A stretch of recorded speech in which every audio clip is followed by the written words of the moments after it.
So, it's summer. It's usually a time to celebrate and enjoy life because the sun is shining and there's free time. And sometimes it's nice when you want to celebrate something that you have something to anchor that celebration. And this time it's going to be party flags. These are small ones for my car. And during this tutorial I'm going to teach you how you can make your own party flags. It all starts with a pattern. I make them out of graph paper. This one is 6 by 11 centimeters. Just draw a square and cut it out. And after that I'm going to show you. You can go do that. I have faith in you that you can. And after that I will show you the next step. If you have any questions during this tutorial, feel free to leave a YouTube comment and I will get back to you. The next step in party flag making is marking your pattern pieces on fabric. As you can see, I've already did some of them. And then you cut them out with 0.5 centimeter to 1 centimeter seam allowance around it. If you're new to sewing, I advise you to do a big seam allowance because then your pieces come out better and you have more leeway in your work. So, how do you do that? You put down your fabric and you draw with the pattern piece on the back of your fabric because the lines you will make will be on the part of the fabric you don't see when you're done sewing. And you draw directly around the pattern piece.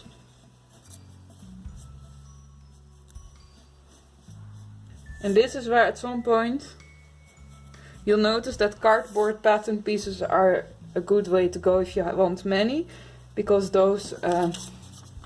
these will dissolve at some point with all the pencil. I usually use pencils like these. I know will wash out. I've tried on like a sample fabric, or you can use a pencil, but usually you don't see it, but that's something you can take into account.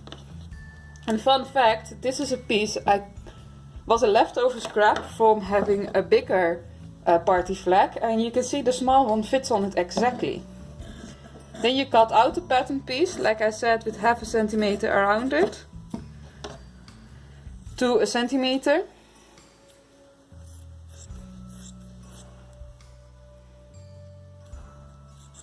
And usually I cut the corners like that as well, but that's not a must. It's more like when you sew by machine, it's a bit easier.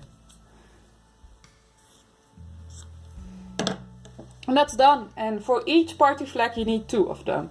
And you can decide whether you want like the same fabric on both sides or whether you want to change it out. That's really a matter of style. I've done both versions and both versions are nice. So as you can see, if you make a small party flag thing, it's perfect to use up scraps. So you do this for as many party flags as you want to make. And for example, if you're looking for a craft you want to do in the holiday or when watching television, like 5 minutes a day, you can just take 1 or 2 hours at some point and make like a huge pile of these pattern pieces. And then whenever you feel like sewing, you just take 2 pieces and you sew them together. It's like perfect. My mom makes most of her quilts like this. The next step is pinning your fabric pieces together. I have an example here.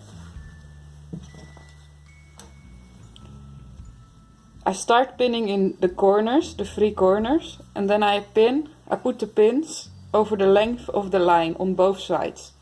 The pins is where you're going to sew, so where your thread is going to be. The pins will keep the fabric in place when you haven't sewn yet. When you start sewing, make sure that you sew only this part and this part. This part stays open. You will later see why. That's also why I put the pin like this. So how do you pin? You take your pins, then you take your 2 pieces, and I start in the corners. You take the first corner, you take the pin, you put it through and you make sure it gets out on the other side, also in the corner. Then you make sure that it lays flat. And you take another pin, you put it in another corner. You make sure it lays flat again. Then I take a pin and I put it in the fabric like this. I'm left-handed, so it always looks like this with me. See which side works best for you. I won't put it here because the top we leave open, but I will put a pin in this corner, and now you see it lays flat again. And in this way, this is the easiest way to pin your fabric. This one I usually put diagonally, to remember that I don't sew beyond this point. And this one I put like this, because this is where I start.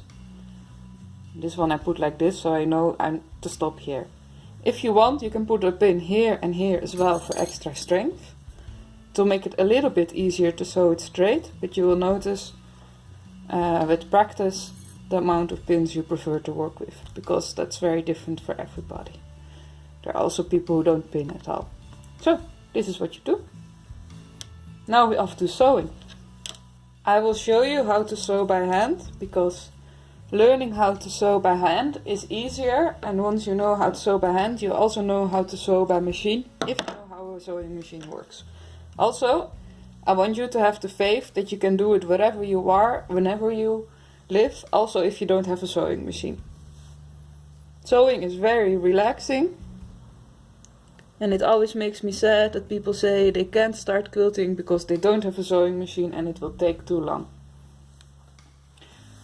And of course it will take a long time, but if you do what I said before and prepare all the flags and take them with you on holiday, it won't take that much time to sew. It will be relaxing.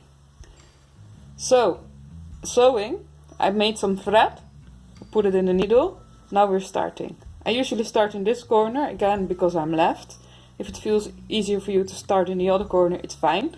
As long as you sew this part and not the top. And with the other ones, the rectangles, you sew this part, and you leave this open. That's also why I didn't pin here. Okay, so when you start sewing, you put your needle in the corner, both sides, and then you pull the thread through until like a little tail is out. You hold it with your thumb and then you put in the needle again, like 1/2 centimeter further on. And then you put it back where you started, and then you go 1/2 centimeter further on where you ended up. And this you do 3 times, because with quilting usually you don't use knots. If you secretly want to use a knot anyway, I won't stop you. But this is usually how quilting is done, because you have less of a bulk. And see, now the thread is secured and it won't pull out. Now it's basically you sew over the line, and sometimes I check if I go on the line on both sides, but having the pins in place will help you to be neat. And try to make your stitches 2 millimeters to 1/2 centimeter, and with practice they will become smaller and smaller. You don't have to go back over the same place, it's just like, I think it's called a blanket stitch. And then you sew. You make 3 or 4 stitches or something like that. And then you go back one more, because it makes it more strong. Because you see, if you pull too long, it will like crumble up like this. So every 3-4 stitches or so, you go back a little bit, and see, it will be less. But still, don't pull too hard. But you see, it's secure now. Then you keep going until you've sewn the whole side. One little trick you can try, which makes it a bit quicker but takes some practice, is, let me go back one more time and show you, is like the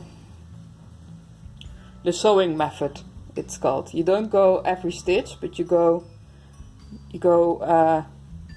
like 1/2 stitch backward, and then you try to do several stitches on your needle like this. It will take practice to make your stitches small, but it goes much quicker. And then I only go back like half a stitch every time I finish a series of stitches on my needle.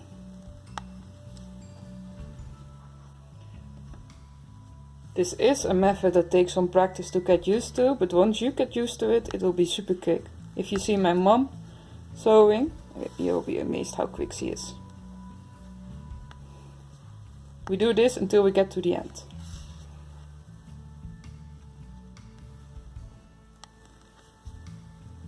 And while you sew, you remove the needles as you see me do. Because you don't need the needles anymore. The thread keeps the fabric in place. Alright, and when you get to the end, you do the same thing as in the beginning. You make 3 stitches at the same spot.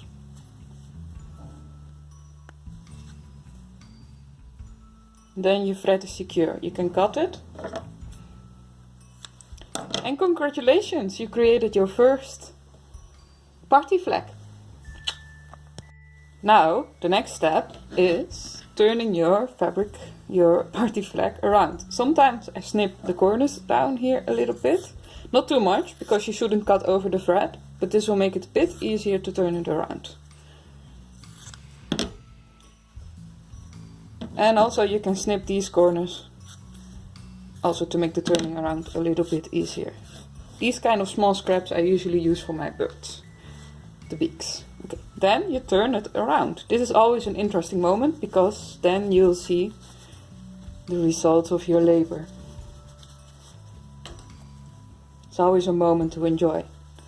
You can use like something like a pen to push your point in place. It won't usually be super sharp though, because we're talking fabric and there's only so much room in the point for all the fabric that's supposed to be there. And this is your first party flag. Next step is to add the girland.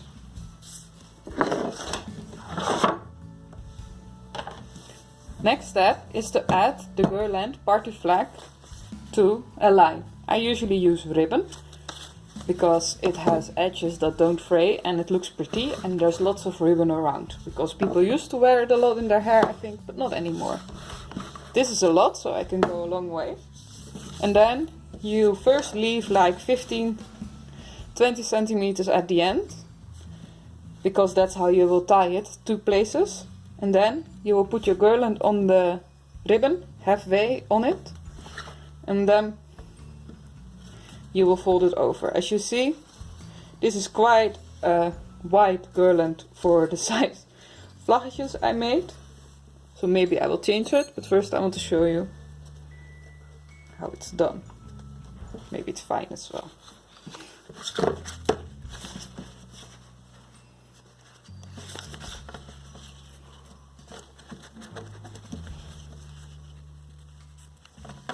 Make sure that it's neatly folded halfway, so the front and the back have the same size ribbon.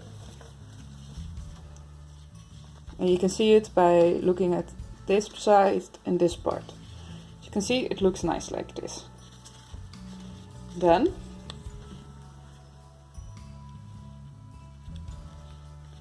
you sew this part to make sure that the girland is stuck.